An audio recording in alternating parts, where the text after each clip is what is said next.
Craig, you are not one who reacts to the rankings at all.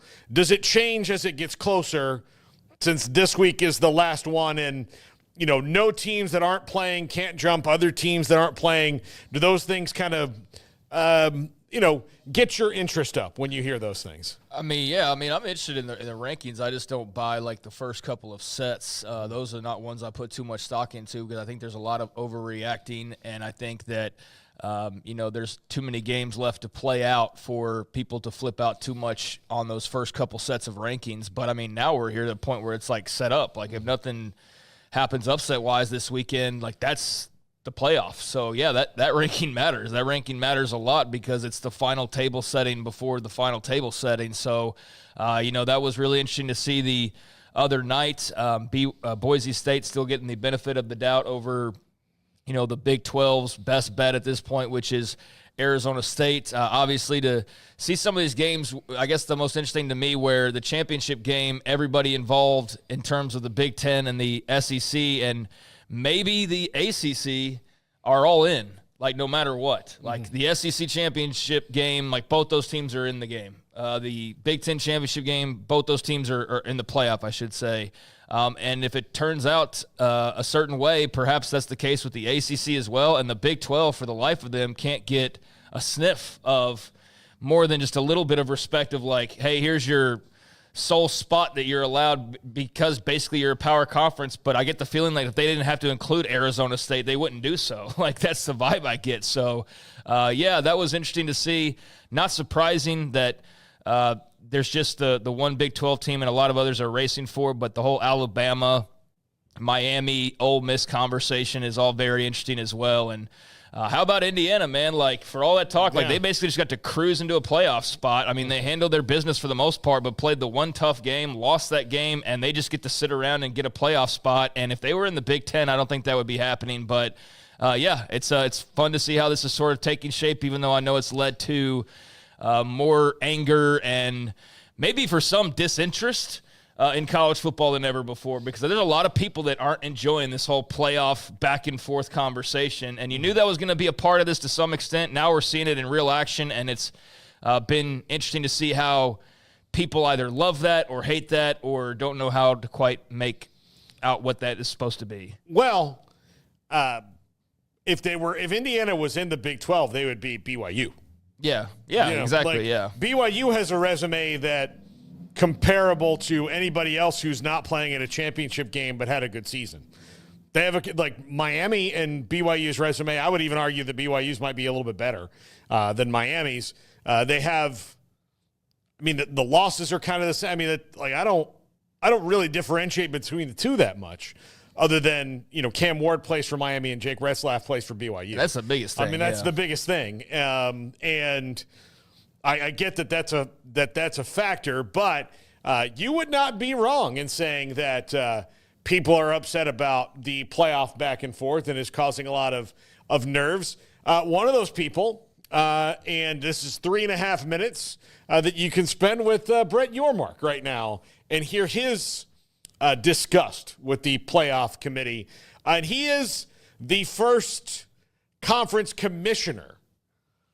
Not there's been ADs and stuff. And I do think it's funny. Yesterday, you weren't here, Craig, but we talked about the Rick Hart and Jamie Pollard back and forth, which I don't think is the productive use of the energy. They should be more mad about 9-3 Alabama. Yeah. And that's where you should be mad at. I think Brett Yormark is finally the first person who's in that fraternity of commissioners that's kind of saying hey, wait a minute now. Let's focus on where this ire needs to go. And let's hear from Brett Yormark right now. I'm a pretty transparent guy and I speak what's on my mind, and I'll look to do that right now.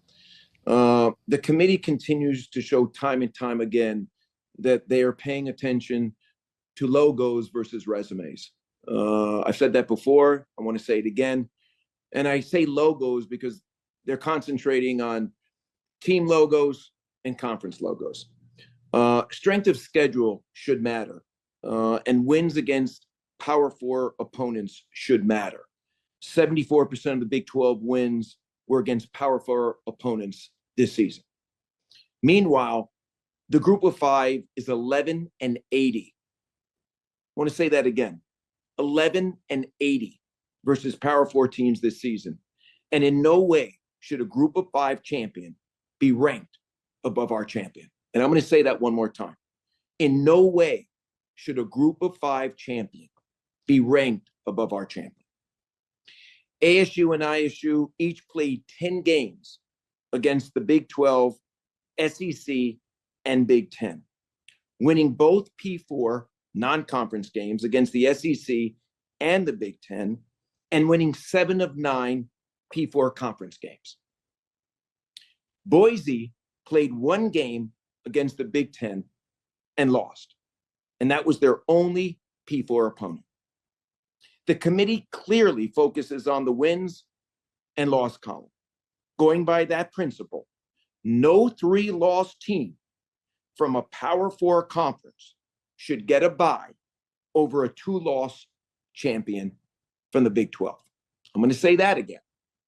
No 3-loss team from a Power 4 conference should get a bye over a 2-loss champion from the Big 12. The format is playing out with the excitement we thought. Many of you have asked me, what do I think about the format and would I change anything? And I'll just restate what I've said earlier this season is that, you know, the 12-team format was something I certainly advocated for.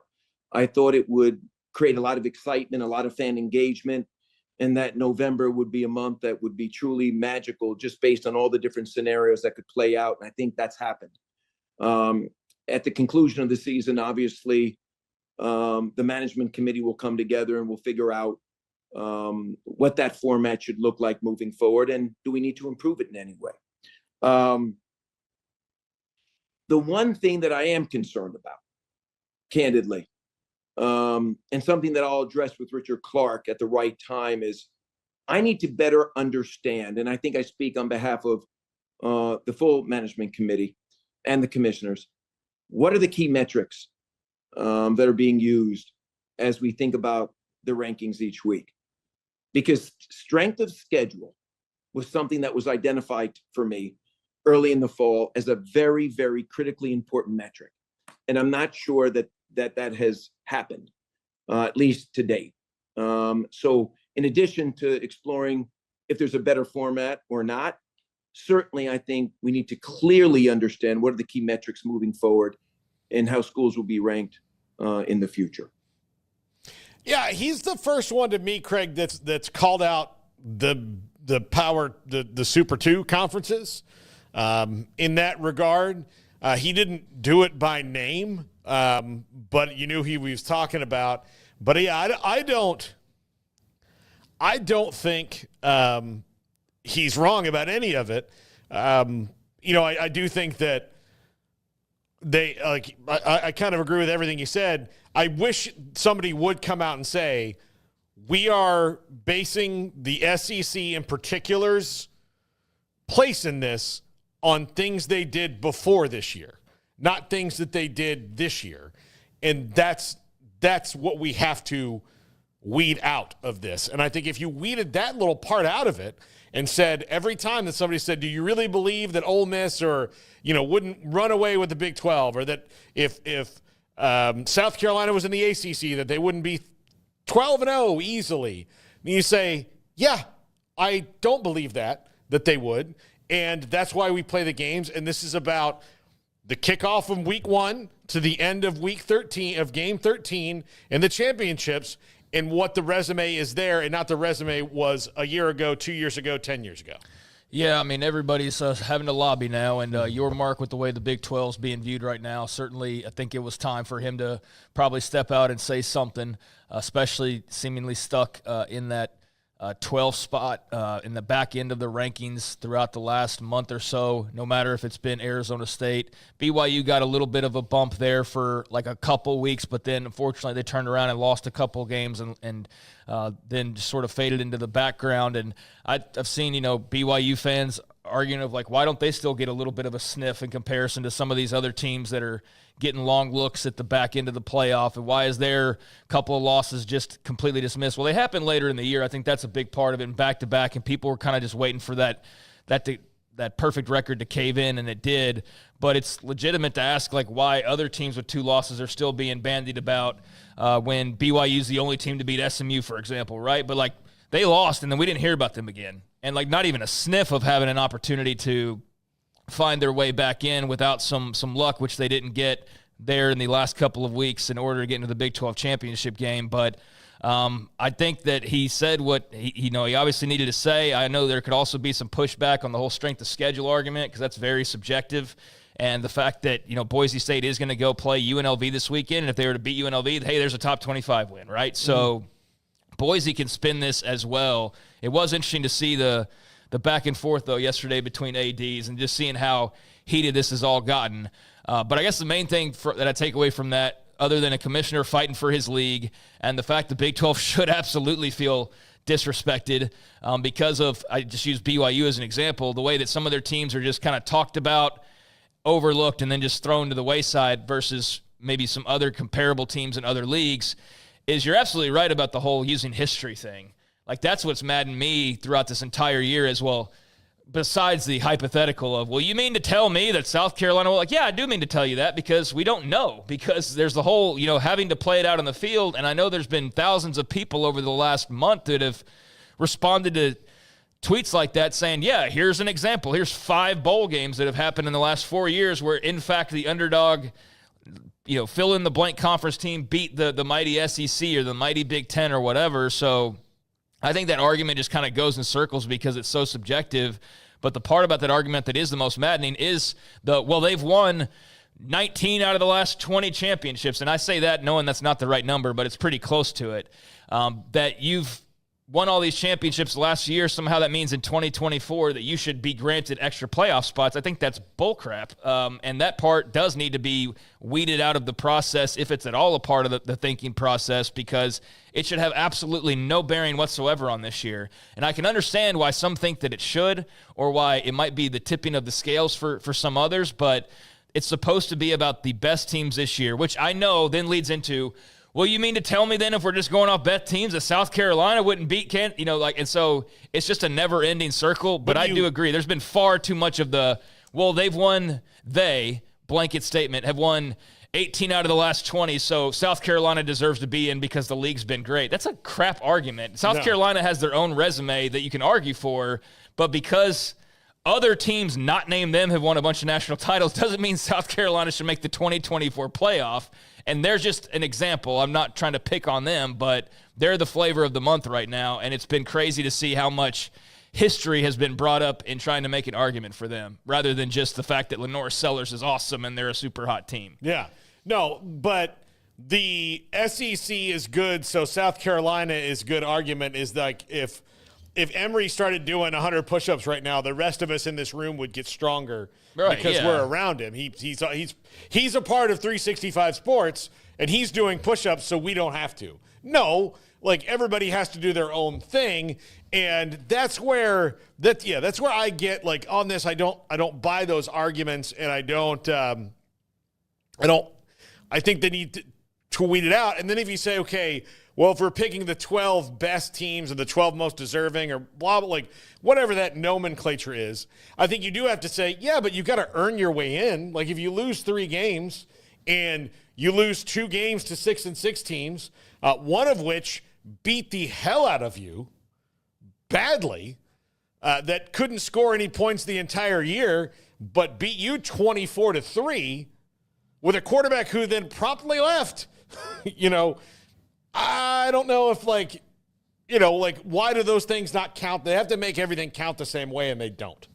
Yeah, they don't, and I don't know how you go about fixing that. I know there's probably big brain people that have their solutions lined up and figured that this was probably going to be the case. I mean, I know we talked about the expanded playoff, and I'm still in favor of it. I just think that it's a mess the way that they're trying to conduct the back end of it, and that was to be expected. They haven't changed anything from last year to this year. Yeah, that was. They just kind of expanded that. Yeah, that was to be expected, and like some said, instead of arguing over who's the 4th spot, you're arguing over who the 12th spot is, and I think that that's less of a heated argument because that 4 spot was, I mean, that was the elite of the elite, and I can understand why people preferred that. I still don't because I do feel like it left pretty good teams out, but it does leave the door open to have all of this argument over who's 11 and 12 or how many should this league get in. And I'll say it again, I just hate the whole like the league pride thing that's come into such play, but because you make money off of how many teams you get in, that was also to be expected. So with the kind of power pull behind the scenes and the way college football is going,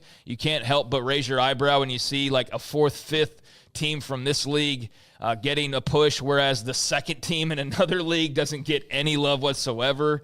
That's hard to swallow, but it's not surprising either, unfortunately. And you just hope that the committee would do maybe more of a balanced job. I'll be interested to talk to Mack Rhodes whenever he's done and gets a little bit of a time to explore and explain his time on the committee and just see it from his point of view, because he's a Big 12 athletic director. And I'm interested to hear kind of what's the conversation like and how much do you have to fight, or do you even try to fight? Because it's not really about like boosting your conference per se, but it is about getting the best teams in. But is there a layer of disrespect that's like baked into this thing?